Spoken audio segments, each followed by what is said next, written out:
what we're going to do today, just by way of brief preview, we're going to cover pages 273 to 286 and get to the eschatology of the restoration and perfection of the redemptive relation and the coming of the Messiah. And Voss starts here with social sin. And, Camden, when he talks about social sin, I guess we should say we're becoming accustomed to this.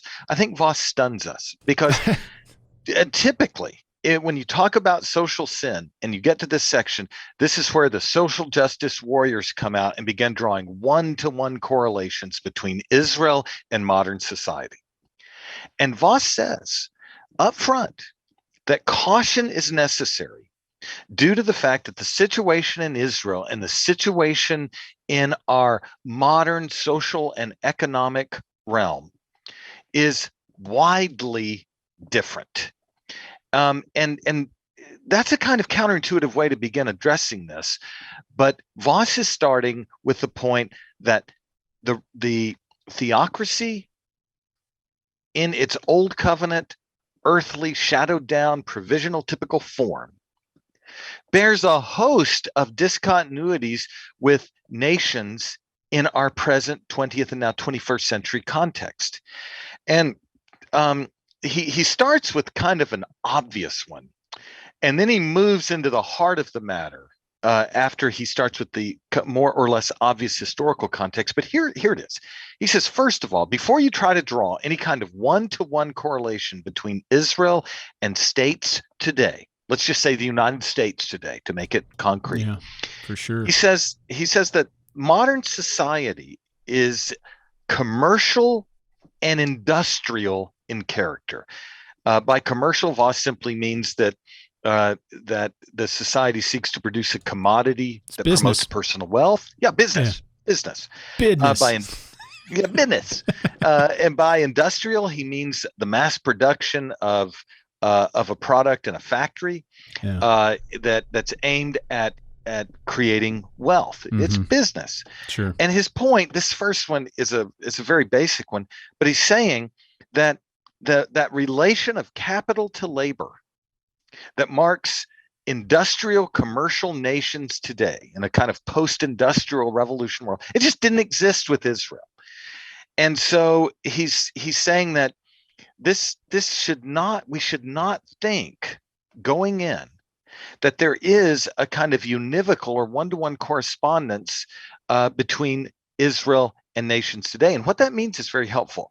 A lot of times you can find liberals or conservatives looking for a blueprint. Yes, I know. Often liberals are saying, I need a blueprint for social justice so we can right all the wrongs in our society by applying univocally all of these prophetic pronouncements. Sometimes with conservatives, instead of social justice, it might be something like absolute truth or unchanging norms by which we can measure sin and so on. Or we build an entire governmental structure off the phrase general equity from the Westminster Confession of Faith. Yes. So it can go kind of both ways. It could that general equity clause that some liberals can, the liberalizing trend is to make it a social justice quest. Right. And the conservative or theonomic trend is to build an entire governmental structure off of this, the law and the prophets. And Voss is saying something like this, that the theocracy is not a normative model to be seamlessly applied into our contemporary context. And that's because the theocracy, and it kind of moves to the second point, that theocracy is not first and foremost an expression of timeless ethical principles for social and economic prosperity. The theocracy, if we think back to what Voss said earlier, is an intrusion of the age to come, an intrusion of the perfected state at the end of the age, and a redemptive relation between Jehovah and Israel that expresses itself in worship.